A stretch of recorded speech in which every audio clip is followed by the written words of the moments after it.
Right, we now come to the urgent questions. Shadow Minister David Simmonds.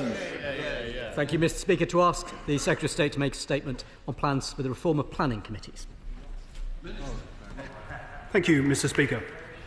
As this House will be aware, in our first King's Speech in July, the Government announced its intention to introduce a planning and infrastructure bill designed to streamline the delivery of essential housing and infrastructure across the country and support sustained economic growth. As we made clear at the time, an important component of that bill will be measures to modernise the operation of planning committees. Planning committees play a vital role in providing local democratic oversight of planning decisions. However, if we're to undo the damage the previous government did to housing supply in this country and deliver the homes and places our communities need, we must ensure that they are operating as effectively as possible. Mr Speaker, as we look to develop government policy in this area, we're determined to avoid the mistakes of previous Conservative administrations, who were rightly criticised for bringing forward planning legislation without sufficient engagement or consultation. We also want to ensure that the changes to the operation of planning committees that we ultimately take forward are as robust as they can possibly be, drawing on feedback from those who navigate England's planning system on a daily basis. That's why we've today published a working paper that sets out our initial thinking in respect of modernising planning committees. This is just the latest in a series of working papers on planning reform, and it's explicitly designed to kickstart engagement before we launch a formal government consultation on a more detailed proposition. As such, I can assure you, Mr Speaker, and members from across the House that there will be plenty of opportunity to engage and debate these matters in the months ahead. The working paper seeks views on three potential changes. First, a national scheme of delegation setting out which types of planning applications should be determined at a committee and which by expert planning officers. We believe this would bring clarity and consistency to both applicants and communities about how applications are determined. Second, the introduction of dedicated committees for strategic development, which would allow for members of those committees to dedicate energy to the most significant projects. And third, Mr Speaker, the introduction of mandatory planning training for committee members, so that applicants can be confident in the knowledge of those making these decisions. Taken together, these are designed to help streamline local planning decision-making, maximise the use of professional skills and judgment of trained planners, and focus the time of elected councillors on the most significant or controversial applications. As I said a moment ago, Mr Speaker, the working paper published today is merely the start of our engagement with the sector on this important issue. It is not a firm set of confirmed proposals, and we will use discussions in the new year to refine our approach. We will then prepare final policy proposals on which we will launch a consultation in the usual way. Mr Speaker, let me finish briefly by making clear that the proposals we are testing through the publication of this working paper are merely one part of a much wider set of reforms to the ailing planning system we inherited from the previous government. I look forward to updating honourable members as we proceed to deliver on other aspects of the government's ambitious housing and planning agenda. David Simmonds. Thank you very much indeed, Mr Speaker. Many of us were surprised to hear the Secretary of State tell us that there were enough homes in this country over the weekend. But the planning system, as we know, is an area of interest to all members, to our constituents. I know to you in particular, Mr Speaker, in your constituency. And it matters because it impacts the look and feel of our communities. But it has been the subject of numerous parliamentary questions, both at the dispatch box and in writing, to all of which we have been told to await the National Planning Policy Framework. It therefore seems a discourtesy to hear so much about the proposed reforms to the planning system in a series of media interviews over the weekend. So, Mr Speaker, there are some questions which emerge from this. It's clear when we look at the Department's own figures that 96% of planning applications are determined by officers under delegated powers already, up from 75% in 2000. It is that 4% to which the local democratic voice is so relevant. And when we consider the planning reform working paper which the Minister has referred to, I have to ask him, firstly, what assessment has been made on the impact of local democracy? For example, the ability of ward councillors to call in a controversial application, or where reserved matters that were approved but have then been breached by the developer need to come back before a committee for further consideration and enforcement. Now, given that 89% of major applications are decided either within 13 weeks or the agreed deadlines, will full council still be able to call in major strategic applications that have a significant impact on their local area? Given that 87% of applications are granted by local authorities already, will neighbourhood plans still retain the legal status which enables communities that write them to have a say on what goes on in their area? Given that 83% of minor applications are already agreed within timescale, who will decide in the local authority whether a matter is to be referred to committee or not. And given the huge increase in the housing planning permissions granted under the previous government, when does the government now intend to start work on getting developers developing and builders building, rather than tinkering with a democratic system that's already delivered more than 1 million homes with consent in England already? I have to say, Mr. Speaker, it's quite rich hearing from the honourable gentleman crow about planning permissions in the system. We're experiencing, Mr. Speaker, the lowest planning permissions and completions for a decade as a result of the party opposite's changes to the National Planning Policy Framework made in December 2023 that have torpedoed supply and hit growth across this country. The honourable gentleman also asked me about the MPPF, Mr. Speaker. We fully intend to bring forward a revised MPPF before the end of the year. These changes do not relate to the MPPF, as I made clear in my initial response, Mr. Speaker. We are consulting in an initial sense on these changes before bringing forward formal proposals for consultation alongside the Planning and Infrastructure Bill, another part of the government's reform agenda. The honourable gentleman rightly made clear that 96% of decisions are already made by planning officers. The other 4%, though, are incredibly important. They represent a substantial portion of total units in the planning process because many major applications go to Planning Committee for consideration. And while we know there is good practice out there, Mr. Speaker, the number and type of applications committees consider still varies widely between local planning authorities. Some committee decisions are not made in accordance with material planning considerations, and some committees repeatedly revisit or relitigate developments which have already been considered by elected members through the local plan process. We need to streamline the local planning system in order to provide the homes and places we need, Mr. Speaker, and to empower trained planning professionals to get the best use out of them in the system. He asked me about neighbourhood plans. I've been very clear on several occasions in the House. The protections for neighbourhood plans in the MPPF will remain. Mr. Speaker, we will bring forward, as well as these firmer proposals on this particular proposition around modernising planning committees, further details about changes to the National Planning Policy Framework in due course. Clive. Thank you, Mr. Speaker. My honourable friend will know that I'm passionately committed to local councils and local democracy. But does he also understand, I think, the frustration that many of us have with those situations where a planning authority democratically approves a local plan after consulting with their communities, and then an application comes forward to build homes, and the same councillors turn down that application despite the fact it's consistent with the local plan? It is his main objective to try and remove these sorts of decision-makings which do hold up the whole process and ensure, with a consultation with the LGA and others in local government, that we can find a better way forward so that we can actually get the permissions to build homes that the country badly needs. Minister. Well, I thank my honourable friend for that question. He has huge expertise in this area from his time as the chair of the Select Committee. And he's absolutely right, Mr. Speaker. We've been very clear about the fact that the best way for local communities to shape the decisions about what to build and where in their area is through local plans. And it is appalling that we have inherited a situation where we have less than a third of up-to-date local plan coverage. We need to boost it.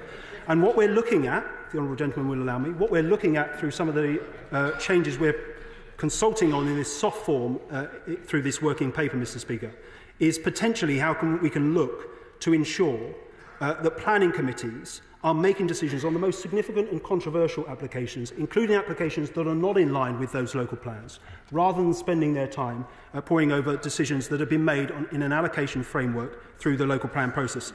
And the honourable members will see through the working paper that one of the proposals we are putting forward in terms of a national scheme for delegation would require all applications in accordance with the development plan to be determined by officers, thereby freeing up committees to focus on controversial development out of step with the local plan that those elected members and officers have put forward together in consultation with their communities. Liberal Democrat spokesperson Gideon Amos. Thank you, Mr. Speaker. With 8.5 million people in England with unmet housing need, Liberal Democrats welcome plans for further house building. For us, that priority has to be the delivery of social homes. We need 150,000 annually, housing that local people can genuinely afford. And on the topic of social housing, I refer members to my register of interests. But let's be clear, Mr. Speaker, Whitehall taking planning decisions out of the hands of elected councillors is taking decisions out of the hands of local people. That's undemocratic, and we would reverse it, Mr. Speaker. Instead, government should unblock the thousands of permitted homes not being built, such as with use it or lose it permissions, more than just one extra planning officer per local authority, and allowing councils to set their own fees and ring-fence that income for planning departments. Will the Minister allow councils to set their own application fees and ensure that funding is ring-fenced for planning departments? Minister. Mr. Speaker, I thank the honourable gentleman for that set of questions. I'm glad to know that he welcomes housing personally, often with his party, as with so many things, Mr. Speaker. Depends what part of the country you're in as to what view you get. We are absolutely committed to increasing the delivery of social and affordable homes. We've taken very decisive early steps to bring that forward, including the additional £500 million for the Affordable Homes programme that we secured in the budget. But I have to say to the honourable gentleman, until the point the party opposite sets out how they will pay for 150,000 social rented homes a year, I find his ambition in that area a little lacking in credibility. We are taking steps, Mr. Speaker, to get serious on build-out. That's part of our planning agenda. But in terms of these changes, we think it is absolutely right that in exercising democratic oversight, planning committees operate as effectively as possible, that they don't revisit or relitigate the same decisions, and they focus on those applications which require member input. And he's absolutely right that we need more planning capacity in the system. That's why we're making changes through the MPPF to support that. And it's why at the budget, the Chancellor announced a £46 million package of investment to support capacity and capability in local planning authorities. Graham Stringer. Thank you, Mr. Speaker. When I was leader of Manchester City Council, I spent a large percentage of my time trying to right the wrongs of a Labour government and a Conservative government in the 60s and 70s, who'd made a similar dash to build many, many houses. I spent my time finding ways to fund the demolition of deck access housing. One of the things I was convinced about through that process is that the solution to every problem is not more power to the centre. The people in Chorley, Mr. Speaker, know best what is for Chorley, as the people in Manchester know what is best for Manchester. So can my honourable friend assure me that he will look at the mistakes that were made in the 60s and 70s with that dash for building and ensure that we don't have really bad decisions made from the centre and the exclusion of local councils? Minister. I thank my honourable friend for that question, and he's right about some of the bad decisions that were made in the past. I'm a keen student of history and I'm well aware of some of them. And we definitely take those into account when making our decisions. What I'd say to him about seizing power from the centre, it's absolutely nothing of the sort. We are proposing a national scheme of delegation to provide consistency in how councils make these important decisions. What that involves, Mr. Speaker, is a national scheme of delegation that ensures that we balance that democratic, vital local democratic oversight with ensuring planning committees operate as effectively as possible. And in those instances where local councillors are not making the decision, where those applications can be made by trained planning officers, not by myself or by officials in Whitehall, by trained local planning officers, we think that's the right thing to do to streamline the delivery of essential housing in parts of the country that are crying out for those homes. File of the House, Edward Leigh. There's nothing more controversial than when government seeks to bypass local democracy. Right. I saw that with the desire of the last government to bypass local democracy by imposing a special development order on RAF Scampton. And I see it now with the applications, many applications to build solar farms, which ostensibly are national infrastructure projects. Now, the present planning system was largely created by the Labour government. It stood the test of time. So can he assure me that whatever he decides finally, we are not going to degrade local democracy? It is absolutely essential that people join a council and join a planning committee knowing they have real powers and they are not under the cosh of government or plans imposed by government. Minister. I thank the right honourable gentleman for that question. We do have to take steps to fix the ailing planning system we've inherited. It is failing on a number of fronts. Trust and confidence in that planning system is at a record low, I would say to him. But in terms of the assertion, and for all the hyperbole, Mr. Speaker, on the other side, we're not seizing power for the centre. What we are saying to local communities is get an up-to-date local plan in place. When those sites are allocated through that local plan, you can have confidence that they will be built out in the manner that you have specified. Through local plans is where you get your control. But in terms of the actual decisions that come on specific sites, let's ensure that elected members, if we can, are directed towards those most significant and controversial applications. And some of the minor applications that come forward, for example, technical reserved matters questions, where I've sat on a planning committee, I don't know if the honourable gentleman has, where the initial decision is relitigated and revisited rather than the technical issues being put to us. Let's ensure those decisions sit in the hands of trained planning professionals and get member time focused on the applications that deserve it. Chris Curtis. Thank you, Mr. Speaker. It's good to see the government's recommitment again today to the importance of local plans. In July this year, the local council in Milton Keynes was going through the important process of developing a local plan.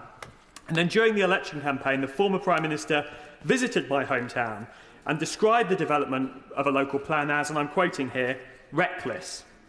Will the Minister reassure us that this government doesn't believe that local plans are reckless, but necessary to sustainably deliver the homes that this country needs? Minister. I thank my honourable friend for that question, and I absolutely agree with him. Mr. Speaker, we have a local plan-led planning system where we only have less than a third up-to-date local plans. It is unsustainable. We're absolutely determined to drive towards universal local plan coverage. And these measures that we're consulting on, and I emphasise, Mr. Speaker, this is a working paper. We're seeking views. Honourable members are more than welcome to put their views in as we refine our proposals. These proposals will reinforce and support the plan-led system by making sure that, as I say, officer and member time is focused on those applications where it is most needed, and that communities can have confidence that once they've got an up-to-date local plan in place, that is how it will be decided what to build and where, in accordance with local communities' wishes and the wider national planning policy framework. Gagan Mahindra. Thank you, Mr. Speaker. As the Housing Minister will be aware, both the Corlet and Three Rivers in my constituency are Lib Dem controlled and have been in case of Three Rivers for over 20 years. Both those councils do not have an up-to-date local plan. Can the Minister advise the House what would happen if the government imposed a local plan on an authority? Would those same decisions be then delegated to officers so there's no democratic mandate at all through that process? Minister. Well, I thank the honourable gentleman for that question. We haven't outlined any proposals in this working paper that relate to call-ins or the takeover of local plans from the centre. But he's absolutely right, Mr. Speaker. Ministers already have existing powers to take over a local plan in extremis. It hasn't been used before. We are more than willing to use all the powers at our disposal to ensure we have up-to-date local plan coverage. If there are local authorities out there, and I say this very candidly and openly to the House, Mr. Speaker, if there are local authorities out there that resist the changes we are trying to make, that take no steps to put an up-to-date local plan in place, we will consider all the powers at our disposal. It is through local plans that we will drive sustainable housing supply in the years to come. Warren Sullivan. Thank you, Mr. Speaker. I'd just like to say that I welcome the mandatory training, and as a former chair of a planning committee, have my own scars as well, training was indeed part of the process that we implemented, so it's good to see that this will be across the board. But incidentally, sites that we did approve, and we approved them multiple times on the same sites, such as M Block, a maternity block in my constituency, then was flipped or sold on to another developer. Could the Minister tell us what steps are being taken to account for this land banking or flipping sites by the developers, please? Minister. I thank my honourable friend for that question, and she's absolutely right, Mr. Speaker. There are good examples of training across the country. Honourable members seemed to indicate earlier that they thought mandatory training for councillors is in place. It's not in place. We know there are good examples out there, but it's inconsistent, and we think we need to take forward mandatory training to ensure all councillors have the knowledge they have to make the best decisions on individual applications. On her point about trading of land, absolutely right. There is far too much speculative development in this country. We have a dysfunctional land market. Again, I come back to, Mr. Speaker, the importance of up-to-date local plans. It's through up-to-date local plans that communities have the ability to shape development in their area in the best possible way in accordance with their wishes. But on build-out more generally, as I say, we are considering what options might be available to us to ensure the build-out of consented sites goes forward, alongside our New Homes Accelerator announced a few months back. Lisa Smart. Thank you very much, Mr. Speaker. Until September of this year, I was a proud elected member of Stockport Council, and I made decisions on planning because in Stockport we decide at ward level what's appropriate for each ward. If I understand the government's suggestions correctly, that suggestion has been removed and the power taken away from Stockport Council to decide for ourselves. Could the Minister confirm my understanding? Thank you. Minister. Well, I'm afraid to say to the Honourable Leigh that her understanding isn't correct. I'd encourage her to go away and read the working paper. And it is a working paper. We're seeking initial views on a national scheme of delegation. There are 3 options in the working paper. I look forward to her submitting her views in full to that working paper, and I'll happily consider them at that point. Andy MacDonald. Thank you, Mr. Speaker. I welcome the government's new homes ambition and note the stated aim to ensure that skilled planning officers in local authorities are given the appropriate amount of trust and empowerment. Unfortunately, that's not the case in Middleton, Mr. Speaker, because the last Tory government handed over power to the unwanted Middlesbrough Development Corporation, which totally undermined the council planning department and instead used a private planning consultancy at significantly higher cost to the public purse and considerable loss of democratic authority. So what assurance can the Minister give that Middlesbrough will get the trust and empowerment and indeed the affordable housing it needs, and that local democratic legitimacy will be restored? Minister. Thank you, Mr. Speaker. I thank my honourable friend for that question. He's absolutely right about the importance of local empowerment, of local communities shaping development in their areas. Most importantly, as I've made clear in answer to several questions, Mr. Speaker, in terms of up-to-date local plans. He'll forgive me if I don't comment on the specifics of the Development Corporation in his area. What I'd say on planning officers more generally, Mr. Speaker, is the government wants to make sure, and that's what we're testing through the proposals in this working paper, that skilled planning officers in local authorities have the right level of trust and empowerment, allowing them to resolve select applications more quickly in the service of residents and business, and ensuring that planning professionals are fully supported in their roles and their experience and skills are put to best use, allowing members, as I've said, to focus on those most significant, most controversial applications, including those out of line with up-to-date local plans. Stephen Bartley. We've got a remarkable number of contradictions. So he says that he wants more democratic oversight whilst removing the democratic local voice of councillors. He says he's been decisive whilst also saying he's got existing powers that he hasn't used and that this isn't a firm set of proposals. He isn't proposing anything around tech and improvements, whilst the Chancellor of the Duchy of Lancaster just this week is giving a big speech on exactly that as the centrepiece of government change. Why is it that he thinks that the way to bring clarity to the transport system and local plan is on the one hand to tell people to engage with the local plan, and then at the same time tell them that if they do so, the people most engaged with that, the local democratically elected councillors, will be ignored if they then follow that local plan? Minister. I'll gently say to the right honourable gentleman, he's clearly not read the working paper for a start, and his question was a mess of contradictions, Mr. Speaker. What we are saying very clearly is to local communities, get an up-to-date local plan in place. You can then have confidence that that local plan will be delivered. You can have confidence that applications in line with that local plan will be delivered, and that planning members, elected members, are focused on the most significant, the most controversial applications, and that local planning officers in those authorities can ensure that other applications that need not potentially go before members are determined in accordance with that local plan as well as the national planning policy framework. Clive Efford.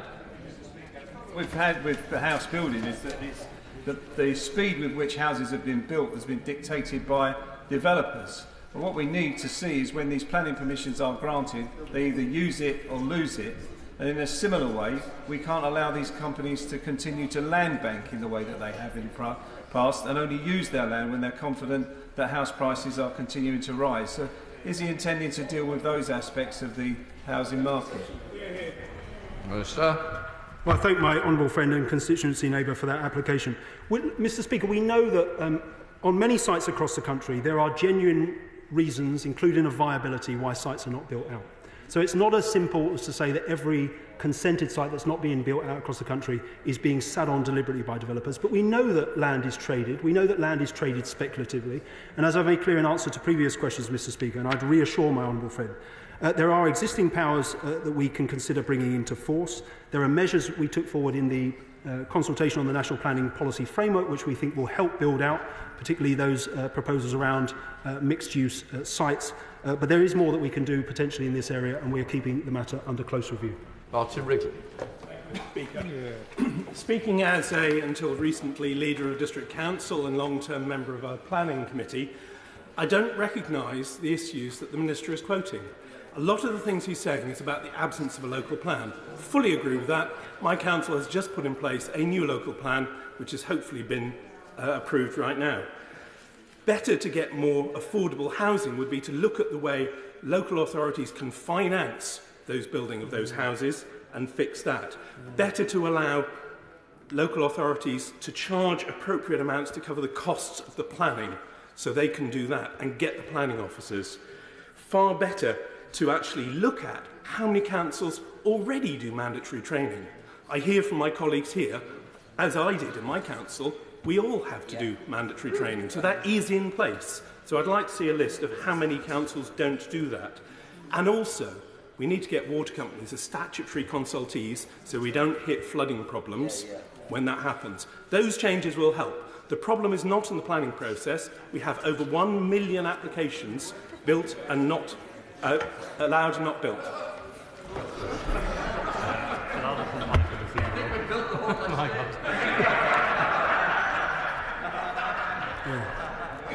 Indeed, Mr. Speaker, and strong sense that an adjournment debate application is coming your way on several of those issues. Let me address a number of them.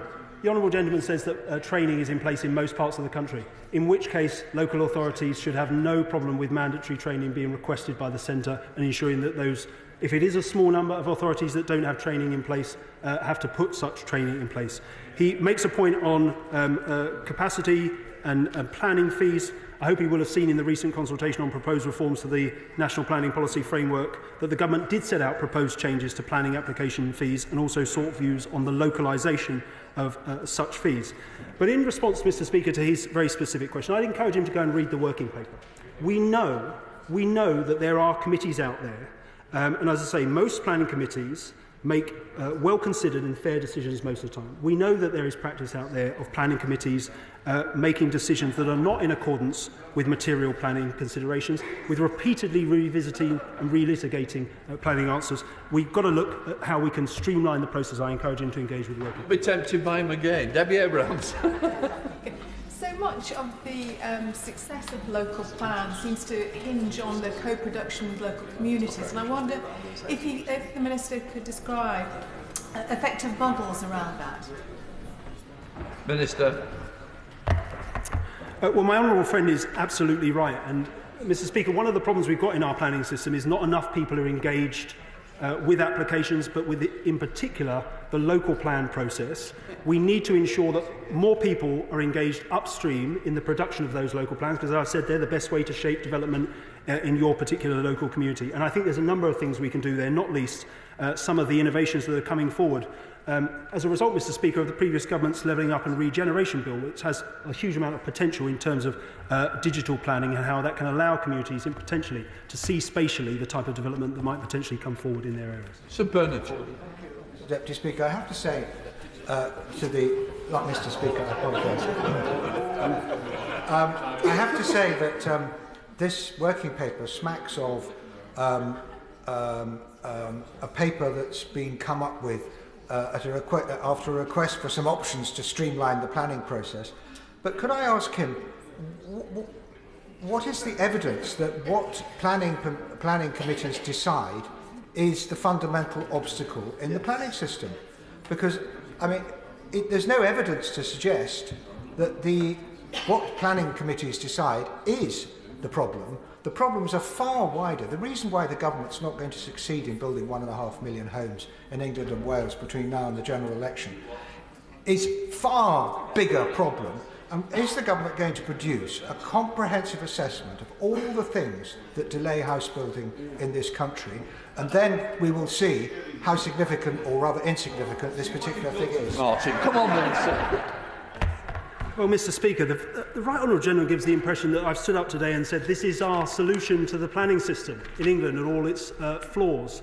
This is one small part of a much wider planning reform agenda. He will know that in our first month of office, we brought forward very significant changes to the National Planning Policy Framework. We're committed to introducing a planning and infrastructure bill early next year. This is one small part of a larger agenda, but it is an important part, Mr. Speaker, because we know that planning applications, in particular in terms of the amount of time they are taking far too long. We need to streamline the process to ensure that we get the homes and places coming forward that our communities need. Jen Craft. Unlike colleagues across the House, I have never been on the planning committee. I do, however, know the effect of the current system and its failings. I know that only 19% of major decisions have been made within the 13-week statutory framework, and that we have an absolute housing crisis in this country.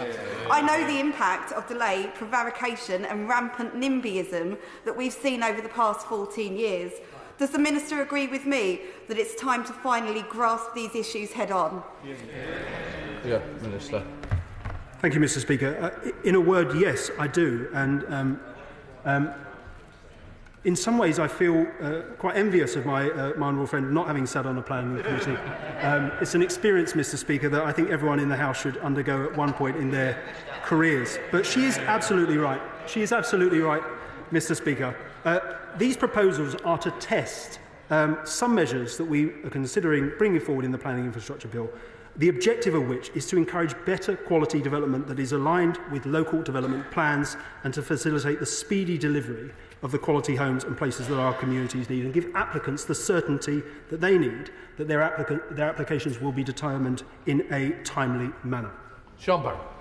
Thank you, Mr. Speaker. In advance of these proposals, has the Minister made any assessment of the number of senior local authority planning officers who move on to work directly for or as private planning consultants to large developers?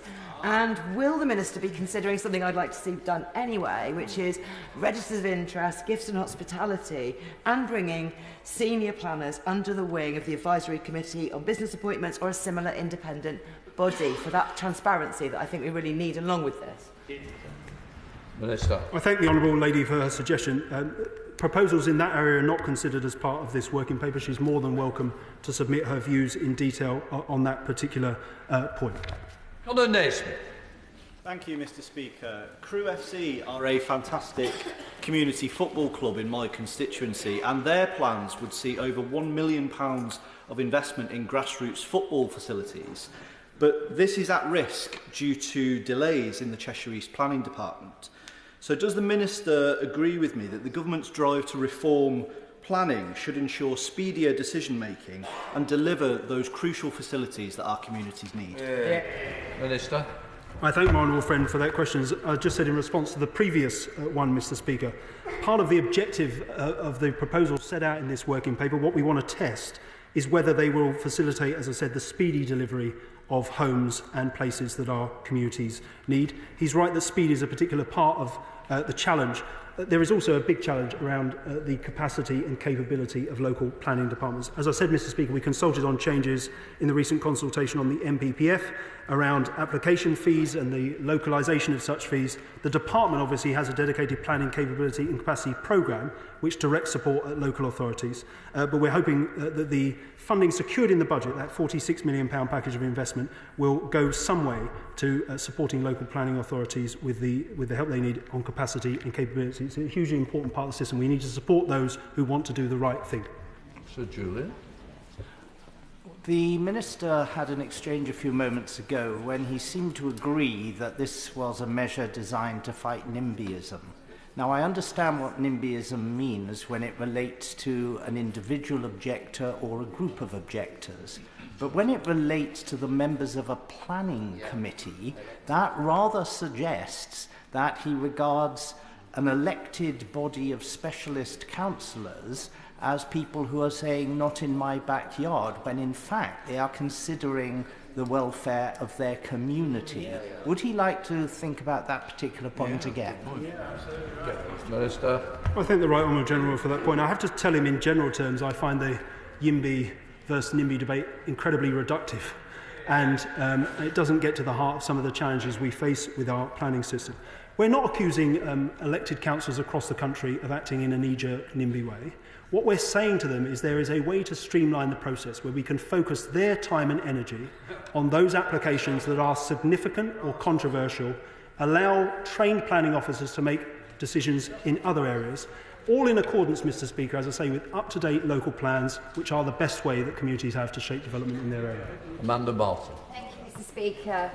We're in a housing crisis. We've already known that last year we had less planning permissions than in a decade. What work, Mr. Speaker, is the Minister doing to turn the page of failure on the last government with building social housing desperately needed in places like Portsmouth where viability and costs is a real difficulty and a real barrier, and will he meet with me to discuss the Portsmouth local plan?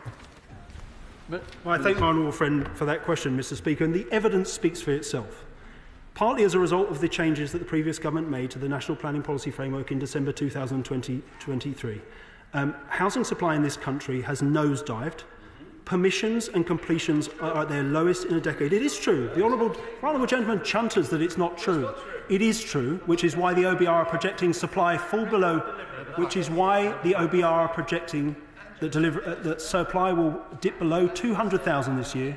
It's why the Affordable Homes Programme, Mr. Speaker, is on course to deliver between 110 and 130,000 affordable homes, not the original 180,000 that it was allotted to. We are taking steps to increase the supply of social and affordable homes, including that £500 million in additional funding for the Affordable Homes Programme secured in the recent budget. Thank you, Speaker. Labour-led Basildon Borough Council new draft plan is at the Regulation 18 stage, but it proposes a completely unsustainable 27,000 new properties across the borough, including 4,300 in Wickford in my constituency, which again is completely unsustainable and will involve concreting over whole swathes of our local greenbelt. As well as now reimposing mandatory housing targets, which are an insult to local democracy, why now are Labour clearly trying to neuter local planning committees of democratically elected councillors, taking away the say of local people when it's desperately difficult to persuade people to vote in local elections as it is? Minister. I thank the Right Honourable Gentleman for his question. Mr. Speaker, you'll forgive me if I don't comment on the specifics of the local planning question due to the quasi-judicial nature of the Secretary of State's role in planning applications. On local plans in particular, we've set out transitional arrangements in the MPPF consultation in July for how those local plans at Reg 18 and Reg 19 will proceed through the system. That is to ensure that we're getting up-to-date local plans through where appropriate, but also we're meeting housing need in terms of the revised standard method we've set forward. But we are determined to get these homes built, Mr. Speaker. The Honourable Gentleman says those levels of housing are unsustainable. That will be for the Planning Inspectorate to decide whether that local plan is sound. But I don't in any way take issue with the ambition that that local authority is showing. We have an acute and entrenched housing crisis in this country. Every week in my advice surgery, I'm sure his is the same, people come to me who are desperately in need of houses. We have to, 1 million, Mr. Speaker, which is what the previous government built in the last Parliament, is not enough. We are going to build 1.5 million homes over the course of these 5 years. Peter Swallow. Thank you, Mr. Speaker. 2 weekends ago, I was knocking on doors and I met with a mother who lives with her 2 adult children. Both of these children have professional jobs, they earn decent salaries, and they cannot afford their own homes. So they're stuck living back in their family home whilst they save up the money they need. The housing crisis that this government has inherited has ended the dream of home ownership for too many young people. Will the Minister set out what more we can do to ensure that the dream of home ownership is open to everyone in my constituency? Minister. Well, I thank my honourable friend for that question, and he's absolutely right, Mr. Speaker.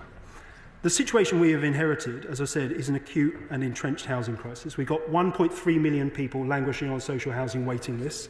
We've got a generation locked out of home ownership. To our shame, this government has passed on a situation where we've got 150,000 homeless children in temporary accommodation as we speak. We have to build the homes our people need, and we're determined to do so. Hello, Morgan. Mr. Speaker, I am the chair of the Flooding and Flooded Communities All-Party Group and also the MP of a constituency that suffers really with surface water flooding as well as river flooding.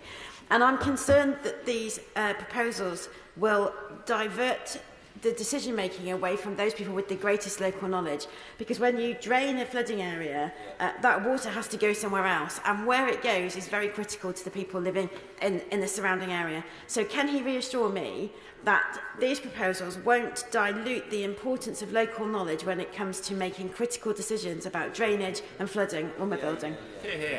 Minister. Well, I can reassure the Honourable Lady on that point, because what these proposals will operate within the context of a national planning policy framework, which has very clear requirements in relation to flooding.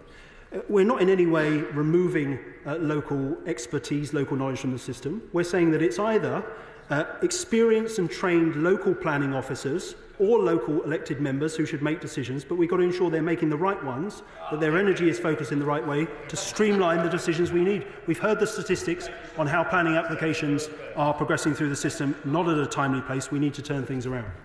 Look, Mayor. Thank you, Mr. Speaker. And can I associate myself with the comments of my constituency neighbour with regard to ensuring that planning authority for Middlesbrough sits within Middlesbrough? Mr. Speaker, young families in Teesside are desperate to get on the housing ladder, and yet last year the number of new homes given planning permission fell to a 10-year low.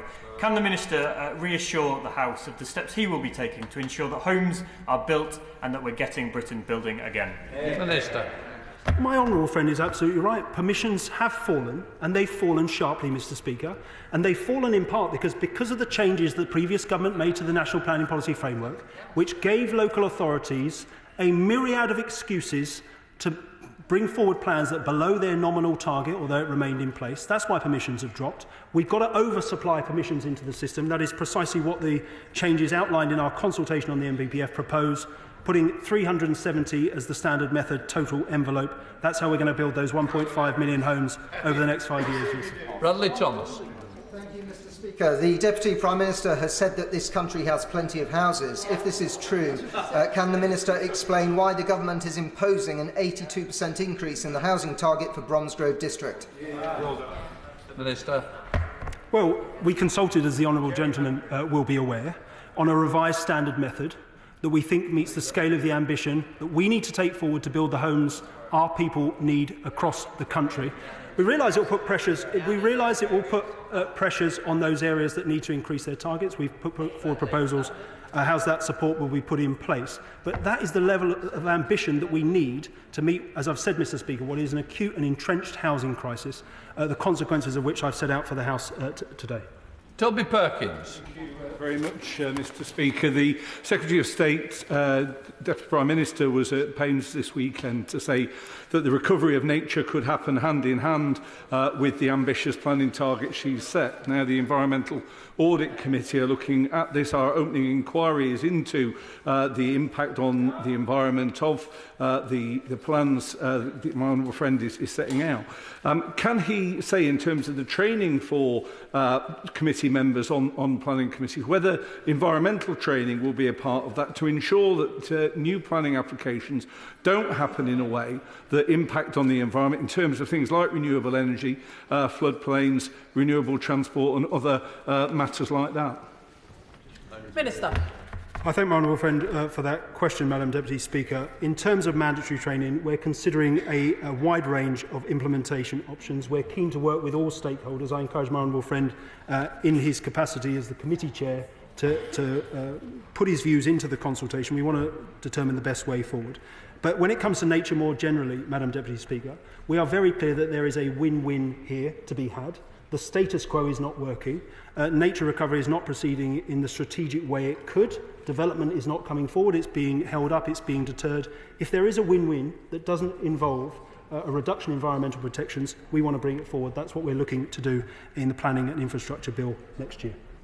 Tim Farron.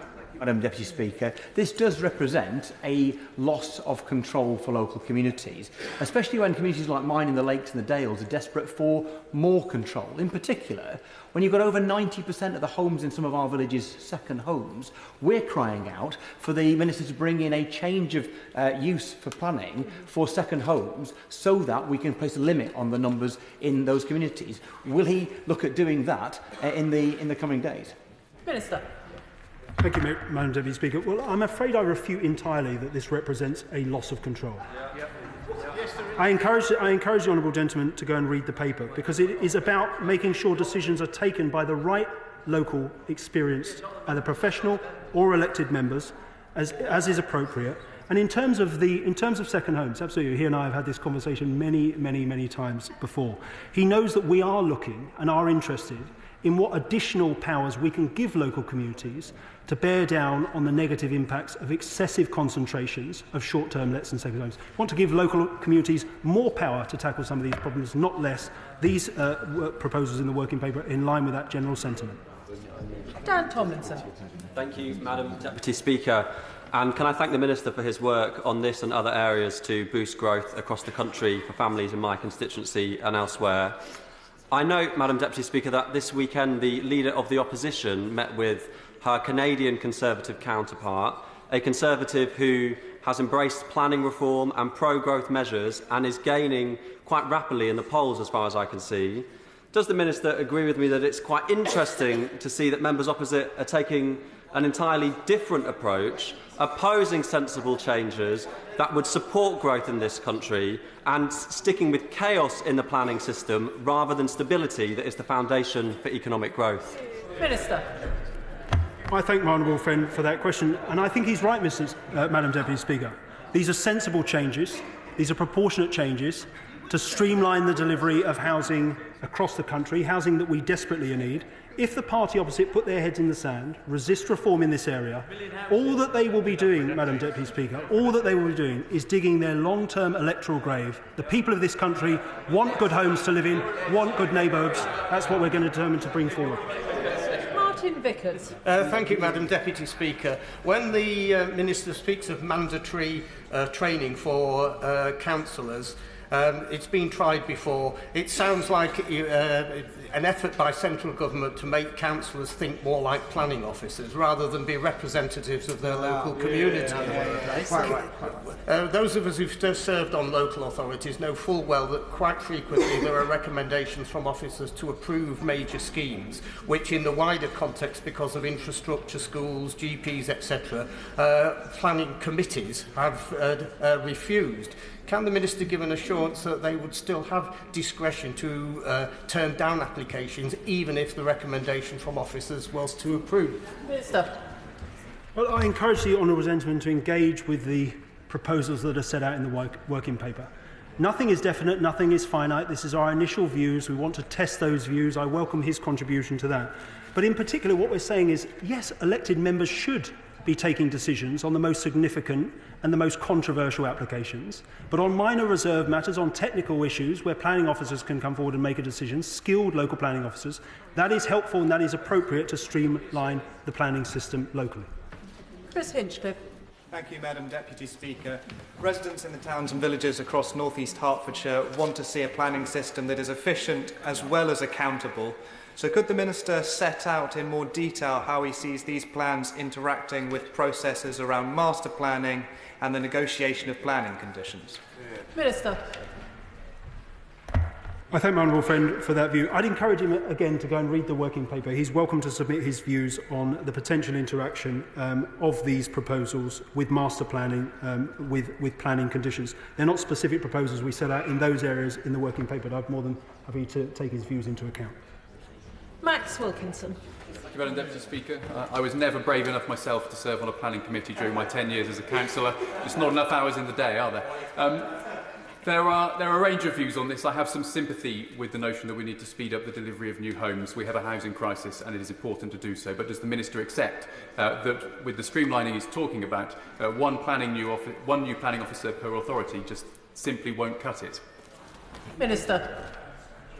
Well, Madam Deputy Speaker, the 300 planning officers that we are working to bring through the system in terms of apprenticeships, in terms of training. They're just one part of the solution from our point of view in terms of addressing those real constraints that local planning departments face in terms of capacity and capability. I've already outlined, as I hope the honourable gentleman heard, the £46 million of investment allocated in the budget to helping local authorities with planning capacity and capability. As I said, we've also consulted on proposals around fees and potentially the localisation of fees. So the 300 planners are one element, how we want to support local planning authorities get that capacity in the system so they can be making decisions at pace and in a timely manner. Jim Dixon. Thank you very much, Madam Deputy Speaker. I'm actually pleased to see the Government consulting on the creation of smaller, targeted planning committees specifically for strategic development. Ebbsfleet Garden City in my constituency shows the value of strategic development, with the new settlement expected to grow from 5,000 to 15,000 homes over the next decade, and notwithstanding real key challenges, including the need for better access to decent bus services and, in my view, the need for the Elizabeth line to extend to Ebbsfleet, the way that the community has been developed shows the importance of planning for place rather than individual developments. And I wonder if the Minister would consider joining me on a visit to see how government plans for a generation of new towns could learn from Ebbsfleet's lessons. Minister. I thank my honourable friend for that question, and I think I am owed a visit at some point to Ebbsfleet, so I will happily take that up with him outside of the chamber. I'm glad he's raised the issue of strategic planning committees, Madam Deputy Speaker. One of the changes we're putting forward in this working paper we'd like views on. We think those should cover, in theory, large-scale allocated regeneration or industrial sites, including urban extensions or opportunity areas. So those large sites in local communities which could benefit from a more streamlined process and a smaller group of elected councillors who can have the expertise and the knowledge about that specific site and make decisions about it, rather than taking all of those proposals to wider planning committees. Thank you, Madam Deputy Speaker. Isn't it the case that the government has come up with mandatory top-down targets which are now unachievable, and they've realised that, and in that panic they've come up with this policy which will undermine local democratic voices and takes people away from the democratic process, not closer? Madam Deputy Speaker, I don't know what the honourable gentleman's definition of panic is, but these are proposals that we set out. These are proposals that we set out in the King's speech and said we would bring forward. That was in July. I'm not sure how that constitutes panic, but he might give me a lesson. Mark Sewards. Thank you, Madam Deputy Speaker. 47% of all the casework my office processed last week was regarding housing or lack thereof. We absolutely must build 1.5 million new homes in this country if we're going to solve the housing crisis and restore the dream of home ownership. Now, I've certainly known councillors to oppose planning developments, housing developments, because they worry that the necessary infrastructure won't come alongside that. The schools, the roads, the GP appointments and so on. So what reassurances can my honourable friend give that either as part of these smaller reforms around committees or as part of the broader reforms that we're bringing, that we absolutely will make sure we build the necessary infrastructure alongside the necessary houses? Minister. I thank my honourable friend for that question, and it's a really important one, Madam Deputy Speaker, because I think there are, to return to an earlier question, there are a small number of people out there who are out-and-out NIMBYs, as you might put it, who will resist development of any kind in the area. There are a much wider group of people out there in the communities across the country who want to see better development, who want to see infrastructure-led development. That is something we are taking forward, not least through changes consulted on in the MPPF, but we know there's more work to do in this area. I'd be more than happy to speak to my honourable friend about what more we can do. Thank you, Madam Deputy Speaker. It is not local planning authorities that stop house building, but land supply is and land banking is, as we have already heard this afternoon. In Bath and North East Somerset alone, something like 2,000 homes have had planning permission but haven't been built yet. Shouldn't the government concentrate on land banking rather than threatening to destroy a vital part of local democracy? And why is land banking not part of his consultation paper? Minister. I'd say to the honourable lady, Madam Deputy Speaker, it's not either or. We've got to have more permissions going into the system. We've got to have more timely planning decisions made in accordance with material planning considerations and made in a consistent way, not relitigating, not revisiting decisions that have been made in outline. But we also absolutely have to take action on land supply and build-out, and I've made clear in answer to previous questions that we're giving the matter further thought. Chris Fitz. Thank you, Madam Deputy Speaker.